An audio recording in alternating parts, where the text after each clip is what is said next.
మాయ బెడ్రూమ్లో ఉంటే door open చెయ్యమ్మా అని మాధవి పిలుస్తూ ఉంటుంది. ఇప్పుడే కదా మీతో మాట్లాడి వచ్చింది, మళ్ళీ ఎందుకు డోర్ ఓపెన్ చేయమంటున్నారు అని మాయ అడుగుతూ ఉంటుంది. నీతో మాట్లాడాలి, డోర్ ఓపెన్ చేయి అని శశిధర్ అంటూ ఉంటే మాయ డోర్ ఓపెన్ చేస్తుంది. ఎదురుగా అవని ఉంటుంది. అవనిని చూసిన మాయ షాక్ అయ్యి, ఇదేంటి వీళ్ళకి ఏమైంది, అవనిని వీళ్ళు నా బెడ్రూమ్ వరకు తీసుకొచ్చారు అని చెప్పి మాయ మనసులో అనుకుంటూ ఉంటుంది. లోపల ఏం చేస్తున్నారు మేడం అని చెప్పి అవని మాయను అడుగుతూ ఉంటుంది.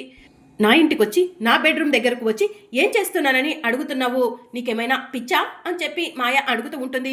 రూమ్లో గంటల తరబడి ఉంటారంట కదా, అందుకే ఏం చేస్తున్నారని అడుగుతున్నాను అని చెప్పి అవని అంటూ ఉంటుంది.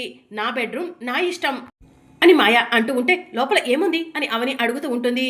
అందరి బెడ్రూమ్లో డ్రెస్సింగ్ టేబుల్, కబోర్డ్స్ ఎలా ఉంటాయో నా బెడ్రూమ్లో కూడా అలాగనే డ్రెస్సింగ్ టేబుల్, మంచం, కబోర్డ్స్ ఉన్నాయి అని చెప్పి మాయ చెప్తూ ఉంటుంది. అయినా నా రూమ్లో ఏమున్నా నీకెందుకు, నీకు అనవసరం కదా అని మాయ అంటూ ఉంటే నాకెందుకో మీ పైన అనుమానంగా ఉంది, మీ రూమ్ చెక్ చేయాలి అని చెప్పి అవని కోపంగా మాయ బెడ్రూమ్లోకి వెళ్తుంది. ఇంకా మాయ కోపంగా అవని వైపు చూస్తూ ఉంటుంది. అవని వెనకే శశిధర్, మాధవిలు కూడా రూమ్లోకి వెళ్తారు. అవని రూమ్ అంతా వెతుకుతూ ఉంటే శశిధర్, మాధవి కూడా రూమ్ అంతా వెతుకుతూ ఉంటారు. మీ అందరికీ ఏమైంది, నేనేదో తీవ్రవాదిని అన్నట్టు నా రూమ్ ఎందుకు వెతుకుతున్నారు అని చెప్పి మాయ అడుగుతూ ఉంటుంది. మాయా, నీ పైన నాకు అనుమానం ఉంది, నీ రూమ్లో ఏమైనా సాక్ష్యాలు దొరుకుతాయేమోనని వెతుకుతున్నాను, సాక్ష్యం దొరకాలి, నీ అంతు చూస్తాను అని అవని అంటూ ఉంటుంది. సరే వెతుక్కోండి, సాక్ష్యం దొరకకపోతే నీ అంతు నేను తెలుస్తాను అవని అని చెప్పి మాయ అంటుంది. ఇక దాంతో అవని మాయ రూమ్ అంతా కూడా వెతుకుతూ ఉంటుంది. అవనితో పాటు మాధవి, శశిధర్ కూడా రూమ్ అంతా వెతుకుతూ ఉంటే మీకేమైంది అని చెప్పి మాయ అడుగుతూ ఉంటుంది. మాకు కూడా నీ పైన అనుమానం ఉంది మాయా, ఈ మధ్య పని మనిషి నీ రూమ్ క్లీన్ చేయడానికి వచ్చినప్పుడు దెయ్యమని గట్టిగా కేకలు వేసింది అని మాధవి చెప్తూ ఉంటే అప్పుడు మీరు కూడా రూమ్లోకి వచ్చి రూమ్ అంతా చెక్ చేశారు కదా, దెయ్యం లాంటిదేది లేదు కదా అని చెప్పి మాయ అంటుంది. ఇంకా అవని మాయ వైపు అలానే చూస్తూ ఉంటే రూమ్ అంతా వెతకటం అయిపోయింది కదా, రూమ్లో ఏమీ లేవు కదా, ఇక బయలుదేరు అవని అని చెప్పి మాయ అంటూ ఉంటుంది. ఇక అవని కోపంగా మాయ వైపు చూస్తూ ఉంటే అవని, నేను తలుచుకుంటే నీ పైన పరువు నష్ట దాబా వేయగలను, కానీ లాస్ట్ అండ్ ఫైనల్గా ఈ ఒక్కసారికి నిన్ను క్షమిస్తున్నాను, వెళ్ళు ఇక్కడి నుంచి అని మాయ అనటంతో అవని అక్కడి నుంచి బయటికి వస్తూ ఉంటుంది. ఇక మరోవైపు మాయ శశిధర్, మాధవి దగ్గరకు వెళ్ళి ఒక బాస్ ఇంటికి ఆఫీసులో పనిచేసే ఎంప్లాయ్ వచ్చి ఇల్లంతా వెతుకుతుంటే మీరు మాత్రమే చూస్తూ ఉన్నారు, ఏం పేరెంట్స్ మీరు కూడా ఇక్కడి నుంచి వెళ్ళండి, మిమ్మల్ని చూస్తుంటే నాకు కోపం వస్తుంది అని చెప్పి మాయ శశిధర్, మాధవిలను అంటూ ఉంటే శశిధర్, మాధవి రూమ్లో నుంచి బయటకు వస్తారు. అవనికి ఎందుకు నా పైన ఇంత అనుమానం అని చెప్పి మాయ తనలో తానే ఆలోచిస్తూ ఉంటుంది. ఇక మరోవైపు అవని కోపంగా వేదవతి ఇంటికి వెళ్ళి అందరూ రండి అని చెప్పి పిలుస్తూ ఉంటుంది. దాంతో వసంత, పెద్దిరాజు బయటకు వస్తారు. అవనిని చూసిన వసంత, ఏంటి రంకలేస్తున్నావు అని చెప్పి అడుగుతూ ఉంటుంది. అందరూ రానివ్వు చెప్తాను అని చెప్పి అవని అంటుంది. అందరూ కూడా బయటకు వచ్చి ఏం జరిగింది, ఎందుకు అలా అరుస్తున్నావు అని చెప్పి అడుగుతూ ఉంటారు. ఆ మాయ గురించి నేను మొదటి నుంచి చెప్తున్నాను, నా మాట కొంచెం కూడా మీరు వినిపించుకోవట్లేదు, ఆ మాయ నిజ స్వరూపం మీ అందరికీ చెప్పడానికే వచ్చాను అని చెప్పి అవని అంటుంది. మాయ నిజ స్వరూపమా ఏంటది అని చెప్పి వేదవతి అడుగుతూ ఉంటుంది. ఆ మాయ శశిధర్, మాధవీయులు గారు కన్న కూతుర్లు కాదు అని చెప్పి అవని అంటుంది. ఇక వేదవతి వాళ్ళు అలానే చూస్తూ ఉంటే శశిధర్, మాధవి గారికి పిల్లలు లేకపోతే ఎన్నో గుళ్ళు తిరిగారంట, ఆఖరిగా ఒక అడవిలో మాయ వాళ్ళకు దొరికిందంట, కన్న కూతుర్లా చూసుకుంటున్నారంట. ఈ విషయాన్ని మాయ మీ దగ్గర దాచిపెట్టి బావను పెళ్లి చేసుకోవాలనుకుంటుంది. అలాంటి మాయ గురించి మీరంతా చాలా గొప్పగా చెప్పుకుంటున్నారు, ఆ మాయకు సపోర్ట్ చేస్తున్నారు అని చెప్పి అవని అంటూ ఉంటుంది. ఏంటమ్మా అవని, ఆ మాయ శశిధర్ గారి కన్న కూతురు కాదా, వాళ్ళకు దొరికిందా, ఇంత పెద్ద విషయాన్ని ఆ మాయ మన దగ్గర దాచిపెట్టింది అని పెద్దిరాజు అంటూ ఉంటాడు. బాబు శ్రీకర్, పెళ్లి విషయంలో నువ్వు కాస్త ఆలోచిస్తే బాగుంటుంది అని చెప్పి పెద్దిరాజు అంటూ ఉంటే కొన్ని రోజుల క్రితమే ఈ విషయాలన్నీ మాయ మాతో చెప్పింది అని చెప్పి శ్రీకర్ అంటాడు. ఇక అవని షాకింగ్గా అలానే చూస్తూ ఉంటే, అవును ఈ విషయాలన్నీ మాయ మాకు ఎప్పుడో చెప్పింది, మాకు ఏదో మంచి చేద్దామని వచ్చావా అవని, మాకు చేయాల్సిన మంచి నువ్వేం చెయ్యొద్దులే, నీ వల్ల మేము చాలానే నష్టపోయాం అని చెప్పి నిహారిక అంటుంది. మాయకు తల్లిదండ్రులు లేరన్న విషయం మాకు తెలుసు, మాయను పెళ్ళైన తర్వాత కన్న తల్లిలా చూసుకుంటామని మాటిచ్చాము అని చెప్పి వేదవతి అవనికి చెప్తూ ఉంటుంది. అప్పుడే మాయ, అత్తయ్య ఎవరు అని చెప్పి ఇంట్లో నుంచి బయటకు వస్తూ ఉంటుంది. అవని మాయను చూసి షాక్ అవుతుంది.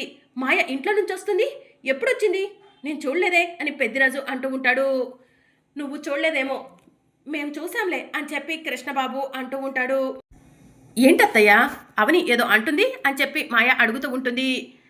నువ్వు శశిధర్ మాధవి గార్ల కూతురు కాదని వాళ్లకు దొరికినావని చెప్తుందమ్మా అని చెప్పి వేదవతి అంటుంది.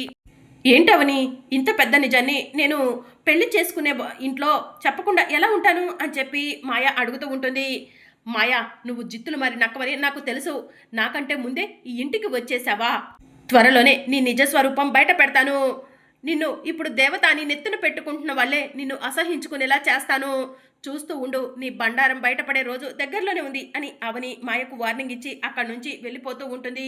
ఇంకా ఏం చూస్తున్నారు, పదండి లోపలికి వెళ్దాం అని చెప్పి వసంత్ అంటుంది. ఇక అందరూ లోపలికి వెళ్ళగానే అవని వెళ్ళిపోతూ ఉంటే వెనుక నుంచి మాయ క్లాప్స్ కొడుతూ అవని అని చెప్పి పిలుస్తూ ఉంటే అవని వెనక్కి తిరిగి చూస్తుంది. ఏంటి అవని, నన్ను అందరి ముందు తప్పు చేసిందల్లా నిలబెట్టాలనుకున్నావా? నువ్వు ఏం చేసినా కూడా మా పెళ్ళిని ఆపలేవు అని మాయ అంటూ ఉంటే, నీ మంత్రశక్తులు ఏవి కూడా నా మెడలో ఉన్న తాలి ముందు బనికిరావు. నువ్వు పెళ్ళిని ఎవరు ఆపలేవరంటున్నావు కదా, పెళ్ళిని ఆపగలిగే శక్తి ఒకటి ఉంది. అది నా మెడలో ఉన్న మంగళసూత్రం శక్తి. ఈ మంగళసూత్రం నా మెడలో ఉన్నన్ని రోజులు నా బావ నా సొంతం. ఎవరు ఎన్ని ప్రయత్నాలు చేసినా కూడా నా నుంచి నా బావను దూరం చేయలేవరు. ఈ మంగళసూత్రానికి ఉన్న పవిత్రత అలాంటిది అని చెప్పి అవని మాయకు చెప్పి అక్కడి నుంచి వెళ్ళిపోతూ ఉంటుంది. ఇక మరోవైపు అవని కూరగాయలు తీసుకొని రోడ్డు మీద నడుచుకుంటూ వస్తూ ఉంటుంది. అప్పుడు గౌరమ్మ అవని వైపు చూసి తనలో ఉన్న శక్తిని ఉపయోగించి అవని కాళ్లకు ఉన్న పట్టీలు అవని ఇంటి ముందే ఊడిపోయేలా చేస్తుంది. ఇక దాంతో అవని పట్టీలు ఊడిపోతాయి. ఇక అవని చూసుకోకుండా ఇంట్లోకి వస్తుంది. అప్పుడే శ్రీకర్ బయట నుంచి ఇంట్లోకి వస్తూ ఉంటూ కింద పడిపోయిన పట్టీలను చూసి పట్టీలు అని చేతిలో పట్టుకొని అవని ఇంట్లోకి వస్తాడు. అవని అవని అని చెప్పి పిలుస్తూ ఉంటాడు. ఇక గౌరమ్మ శ్రీకర్ దగ్గరకు వచ్చి ఏంటి బాబు ఇలా వచ్చావు అని చెప్పి అడుగుతూ ఉంటుంది. అవని ఎక్కడా అని శ్రీకర్ అడుగుతూ ఉంటాడు. ఏదైనా పని మీద వచ్చావా బాబు, ఏంటో చెప్పు అని చెప్పి గౌరమ్మ అడుగుతూ ఉంటుంది.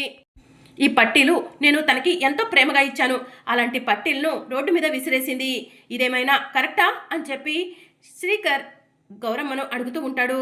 కరెక్ట్ కాదు బాబు, తనకు నువ్వే శిక్ష వేయాలి అని చెప్పి గౌరమ్మ అవని అవని అని చెప్పి పిలుస్తూ ఉంటే అవని ఏంటి గౌరీ అని బయటికి వచ్చేసరికి ఎదురుగా శ్రీకర్ ఉంటాడు. ఏంటి మా బావ వచ్చాడా అని అవని అంటూ ఉంటే అవును అవని, మీ బావ నీ పైన చాలా కోపంగా ఉన్నాడు అని గౌరీ చెప్తూ ఉంటుంది. ఎందుకో మా బావగారికి అంత కోపం వచ్చింది అని అవని శ్రీకర్ని అడుగుతూ ఉంటే ఇక గౌరమ్మ అక్కడి నుంచి వెళ్ళిపోతుంది. ఏంటిది అని చెప్పి శ్రీకర్ అవనిని అడుగుతూ ఉంటాడు. హై పట్టీలు చాలా బాగున్నాయి, ఎవరి కోసం కొన్నావేంటి అని చెప్పి అవని శ్రీకర్ని అడుగుతూ ఉంటుంది. ఇంకా శ్రీకర్ కోపంగా అవని వైపు చూస్తూ ఉంటాడు. ఈ పట్టీలు చూస్తుంటే నీకేం గుర్తుకు రావట్లేదా అని చెప్పి శ్రీకర్ అంటాడు. ఏం గుర్తుకు రావట్లేదు బావా అని చెప్పి అవని అంటుంది. ఈ పట్టీలు నేను నీకు ఇచ్చినవి అని చెప్పి శ్రీకర్ అంటూ ఉంటే అవని తన కాళ్ళు చూసుకొని అయ్యయ్యో నా పట్టీలే ఇవి రెండు ఎలా ఊడిపోయాయి అని చెప్పి అవని అంటూ ఉంటే నాటకాలు ఆడక అవని, కావాలనే నువ్వు నేను లాస్ట్ టైం ఉంగరం తీసేశానని మనసులో పెట్టుకొని పట్టీలు తీసి బయట విసిరేసావు కదా అని శ్రీకర్ అంటాడు. నిజం చెప్తున్నాను స్వామి, నేను అలాంటి పని చేయలేదు అని చెప్పి అవని అంటుంది. మరి పట్టీలు రోడ్డు మీద ఎందుకున్నాయి అవని అని శ్రీకర్ అడుగుతూ ఉంటే ఇదేదో వింతలా ఉందే, ఒక పట్టీ ఊడిపోతుంది కానీ రెండు పట్టీలు ఊడిపోయాయంటే ఏదో ఉంది అని అవని అంటూ ఉంటే ఆ అమ్మవారు నీకు ఏదో మంచి చేయడం కోసమే ఇదంతా చేసినట్టుంది అవని అని చెప్పి గౌరమ్మ చెప్తూ ఉంటుంది.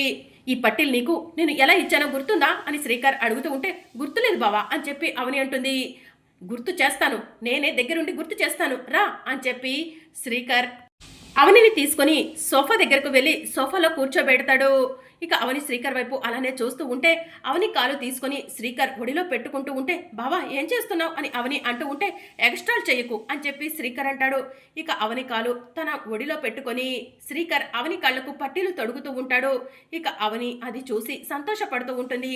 నేను నీకు ఇలానే ఈ పట్టీలను గతంలో ఇచ్చాను అని చెప్పి శ్రీకర్ అంటాడు. ఇప్పుడు గుర్తుకు వచ్చింది బావా అని చెప్పి అవని అంటుంది. నేనంటే ఇష్టమని నా పైన ఇంకా ప్రేమ ఉందని అనటం కాదు, ఇలాంటి గుర్తులుగా ఇచ్చిన వాటిని పోగొట్టుకోకూడదు, జాగ్రత్తగా ఉంచుకోవాలి, గిఫ్ట్లు అనేవి చాలా ప్రత్యేకం అని శ్రీకర్ అవనికి చెప్పి అక్కడి నుంచి వెళ్ళిపోతాడు. ఇక మాయ అడవిలో ఉన్న సామి దగ్గరకు వెళ్ళి సామి ఆ అవని మెడలో ఉన్న తాళి చాలా పవర్ఫుల్ అని, తన మెడలో తాళి ఉన్నంత కాలం శ్రీకర్ నాకు దక్కడని చెప్తుంది. నాకు చాలా భయంగా ఉంది. అంతేకాదు నువ్వు కూడా గతంలో ఆ తాళి చాలా పవిత్రమైందని, అవని మెడలో తాళి ఉన్నంత కాలం పెళ్లి జరగదని చెప్పావు. ఇప్పుడు ఏం చేయాలో అర్థం కావట్లేదు స్వామి అని మాయ అంటూ ఉంటే, కంగారు పడకు మాయ, నేనే అవని మెడలో నుంచి తాళిని తీస్తాను అని స్వామి చెప్తాడు. అదెలా కుదురుతుంది స్వామి అని మాయ అంటూ ఉంటే, అడవి నుంచి నేనే బయటికి వస్తాను అని స్వామి చెప్తూ ఉంటాడు. నువ్వు బయట ప్రపంచంలోకి వస్తే ప్రమాదం కదా స్వామి అని మాయ అంటూ ఉంటే, ప్రమాదం లేదు, ఏమీ లేదు. ప్రమాదం వచ్చినా కూడా దాన్ని ఎలా ఎదిరించాలో నాకు తెలుసు మాయ. అవని మెడలో ఉన్న తాళిని తీసేస్తాను, ఆ తర్వాత మీ పెళ్లి జరుగుతుంది అని స్వామి చెప్తూ ఉంటే, అవని మెడలో తాళి తీస్తే శ్రీకర్కి ప్రమాదం అని చెప్తున్నారు. అప్పుడు నా పెళ్లి ఎలా జరుగుతుంది స్వామి అని చెప్పి మాయ అడుగుతూ ఉంటే, అవని మెడలో తాళిని తీయగానే ఆ తాళికి పూజలు జరిపిస్తాను, శ్రీకర్కి ఎలాంటి ప్రమాదం జరగకుండా చూసుకుంటాను అని చెప్పి స్వామి మాయకు చెప్తూ ఉంటాడు. సరే స్వామి, త్వరగా పని పూర్తి చెయ్యి, త్వరగా శ్రీకర్తో తాళి కట్టించుకొని ముక్కు పుడకను సొంతం చేసుకుంటాను అని మాయ చెప్తూ ఉంటే, సరే మాయ వెళ్ళిరా అని చెప్పి స్వామి అంటాడు. జై జట జై జట అని మాయ అక్కడి నుంచి వెళ్ళిపోతుంది.